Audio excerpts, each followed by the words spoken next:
I used to think this was the beginning of your story. Memory is a strange thing. It doesn't work like I thought it did. We are so bound by time, by its order.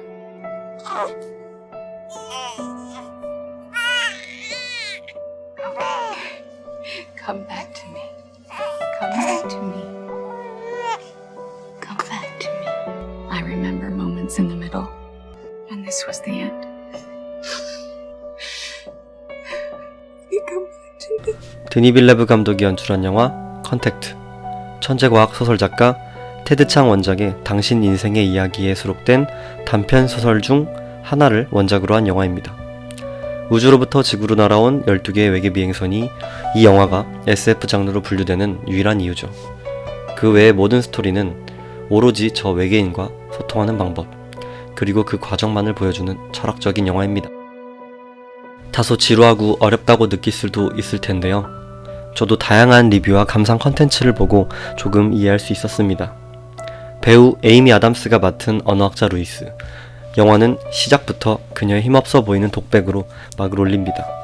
딸아이를 병으로 먼저 보낸 그녀는 무기력해 보이고 힘이 없어 보입니다. 흘러나오는 노래는 그녀를 더욱 슬프게만 보이게 할 뿐이죠. 하지만 그녀의 이런 겉모습과는 달리 그녀의 설득 능력과 그녀가 보여준 에너지는 이 슬프게만 보였던 오프닝 씬이 무색하게 영화를 힘차게 이끌어 나갑니다. 그녀의 설득을 통해 이루어낸 그 소통은 이 영화의 전부이기도 한데요. 그녀가 어떻게 불가능해 보였던 난관을 파헤쳐 나갔는지 살펴보도록 하겠습니다. 저는 크게 소통과 행복이라는 두 가지 코드로 영화를 감상해봤습니다. Now that's a proper introduction. Morning. Today we are talking about romance languages. Any news you want to share? There's still no signs of first contact. The objects measure at least 1,500 feet tall. 배우 포레스트 휘테커가 맡은 주리 삼촌 웨버 대령은 갑자기 지구로 찾아온 그들을 탐색하는 기지의 대장입니다. 그는 다짜고짜 언어학자 루이스 박사를 찾아가 그들의 소리를 들려주며 통역을 부탁합니다. 하지만 음성 파일로는 통역이 불가능하기 때문에 직접 보여달라고 대답하는 루이스. 그렇게 협상은 빠르게 결렬되고 버클리 언어학자에게로 가려는 웨버 대령에게 산스크리트어로 전쟁이 뭔지 물어보라고 마지막 멘트를 남기고 결국 설득에 성공합니다. 전쟁은 산스크리트어로 가비스티, 아규먼트, 다툼이라고 번역한 버클리 언어학자와 달리 그녀는 열망이라고 답합니다. 첫 만남을 시작으로 그녀의 설득 능력은 앞으로의 스토리 진행에 굉장히 높은 비중을 차지합니다. 헬리콥터를 타고 몬테나주로 향한 루이스 박사는 물리학자 이안을 만납니다. 그는 박사의 저서 서문을 읽어보며 Language is the first weapon drawn in a conflict. It's quite a greeting. Yeah, well, you wrote it. 전쟁의 시작은 언어가 아니라 과학이라고 인사말을 건넵니다. 이 영화가 다른 SF 영화들과 다른 점이 있다면 바로 이 초반부 장면일 겁니다. 외계인을 만나는 그 순간순간 모든 과정이 굉장히 사실적이고 체험적입니다. 루이스 박사가 느끼는 그 초조함과 불안감, 기대감은 온전히 관객들에게 전달되죠. 영화 그래비티가 우주 체험 영화였다면 이 영화는 외계인 체험 영화 정도로 말할 수 있겠네요. Yeah, that has happened. 대부분의 나라들이, 아니 대부분의 영화들이 새삼스럽지만 미학인 물체의 앞에 군대를 주둔시키죠. 반면에 루이스 박사는 예의를 차립니다. 상식적인 이야기지만 참 이상합니다. 그들은 18시간씩이나 공을 들여 지구와 똑같은 조건을 만들어주고 문도 열어줬습니다. 그들의 친절함은 인간에게 예의가 아니고 무엇이었을까요? 오로지 그녀만이 그들의 의지에 반응하고 똑같이 예의를 차립니다. 감염방지 방호복 따위는 그저 장애물에 불과합니다. 지금 같은 시국에서는 상상도 못할 일이겠지만요. 헬멧을 벗어던지고 맨손으로 그들에게 손을 내밀어 소통은 서로 간에 강한 의지가 있어야 할 수 있다는 것을 몸소 보여줍니다.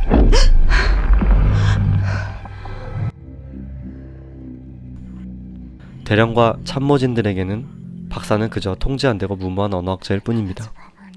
그녀가 받은 미션은 한 가지입니다. 지구의 목적이 무엇입니까? 한시라도 빨리 그들이 지구의 목적이 무엇인지 알아내도 부족한데 알아듣지도 못하는 말로 자기소개를 하질 않나, 손바닥 맞대며 짝짝꿍을 하질 않나, 입으라는 방호복을 벗어 던지질 않나. 웨버 대령은 루이스 박사가 답답할 뿐입니다.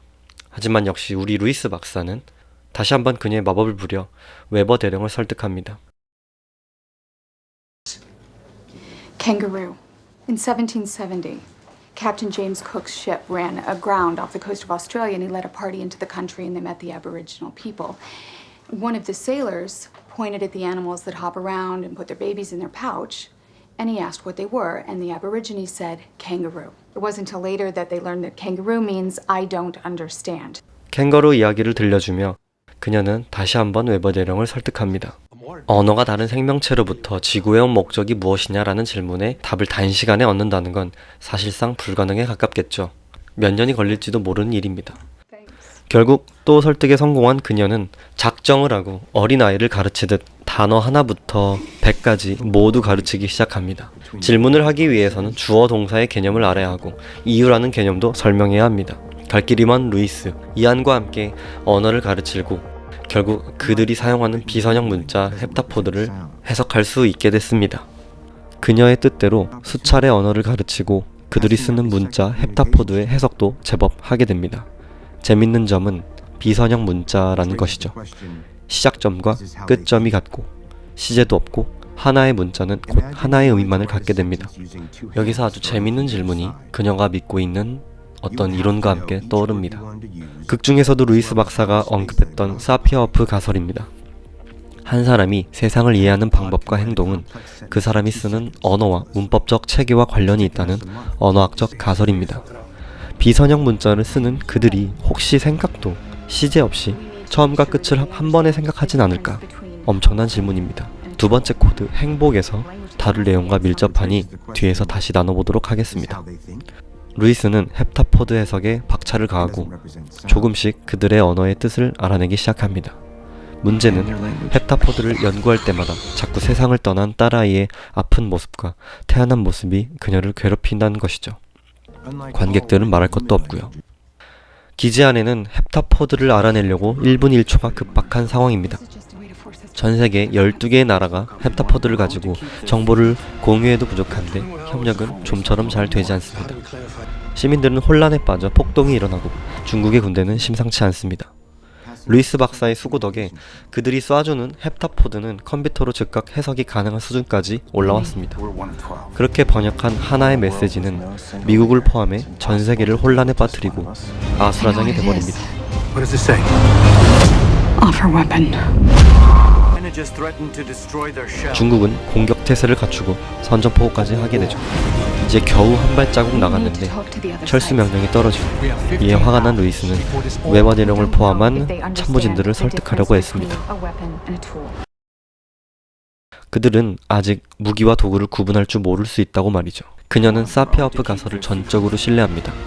언어는 곧 그 사람의 사고체계라고 아예 전제를 깔고 행동하죠. 중국은 그들과 소통한답시고 마작을 가져왔습니다. 마작은 서로가 서로의 패를 갖고 공격하는 중국의 게임이죠. 당연히 공격적인 답변이 돌아올 수밖에 없을 겁니다. 그러고는 전쟁을 선포한다? 마치 어린아이에게 총을 쥐어놓고서 총을 쏘내기라고 말하며 특공대를 불러온 꼴인 셈이죠. 망치를 들고 있으면 세상이 모두 못으로 보이겠죠. 결국 중국을 시작으로 모든 기지들의 통신 서버는 로그아웃되고 철수 준비에 들어갑니다. 그리고 군인들이 설치한 폭탄에 루이스와 이안은 비말리게 됩니다.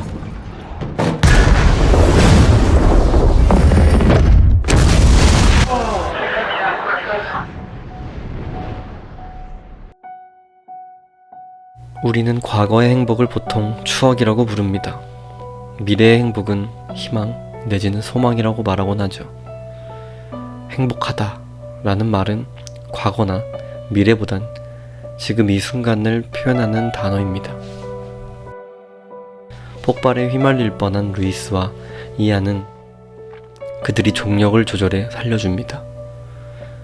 그리고 그들의 우주선은 더 높은 곳으로 피하는데 루이스는 또 한 번 한나의 기억으로 오락가락하지만 정신을 차리고 그들을 향해 달려갑니다.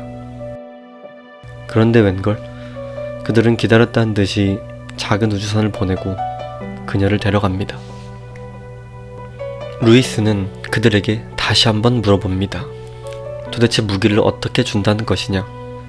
충격적이게도 그녀는 이미 무기를 갖고 있고 그 무기는 시간을 연다고 그들은 답합니다. 그녀는 또 한 번 한나의 기억이 떠오르고 루이스는 미래를 본다고 충격적인 대답을 해줍니다. 그리고 그녀가 받은 미션, 그들이 지구의 목적을 알아냅니다. 그들이 인간에게 시간이라는 무기를 준 이유, 그들은 먼 미래에 인간의 도움이 필요했습니다. 그때 의사소통을 하고자 그들의 문자를 통해 시간이라는 무기를 준 셈이죠. 도구라고 표현하는 게 더 맞는 것 같네요. 서로가 서로에게 손해볼 것이 없고 모두가 득이 되는 0이 되지 않는 게임, 논제로섬 게임인 셈입니다. 그녀는 헵타포드를 이해하게 되면서 사고방식도 비선형으로 바뀌고 미래를 볼 수 있게 됐습니다.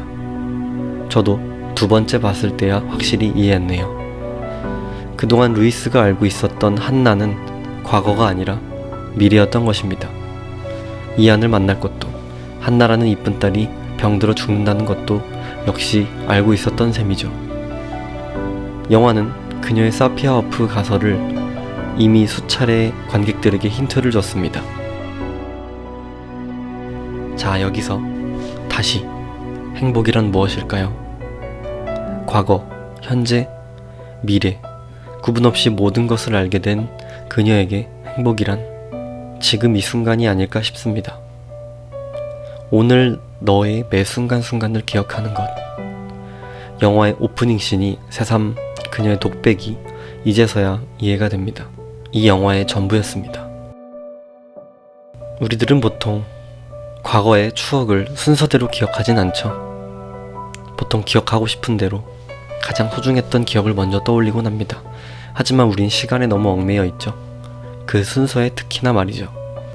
삶의 모든 순간순간 하나하나를 모두 기억한다면 그것이 진정한 행복이 아닐까요? 처음과 끝은 별 의미가 없으니까요. 한나가 먼저 떠날 것이라는 것을 알고도 이안의 고백을 받은 루이스. 그녀는 과연 어떤 마음으로 그의 고백을 받았을까요? 곧 태어날 딸아이가 태어난 순간부터 죽는 순간까지 모든 것을 다 기억하는 루이스. 정말 순서가 무슨 의미가 있을까요? 매 순간을 느끼는 것, 그것이 그녀가 깨달은 진정한 행복이 아닐까 싶었습니다. 우리는 현실이 너무 힘들고 괴로워 과거와 미래에 얽매여 있기를 좋아합니다. 하지만 지나쳐보면 결국 우리는 늘 현재에 살고 있죠. 이안의 고백을 받아준 루이스의 마음을 조금이라도 헤아려 본다면 진정한 행복이 무엇인지 다시 한번 생각하는 계기가 될 것 같습니다. 어라이벌 영화 컨택트 감상 및 리뷰를 마치겠습니다.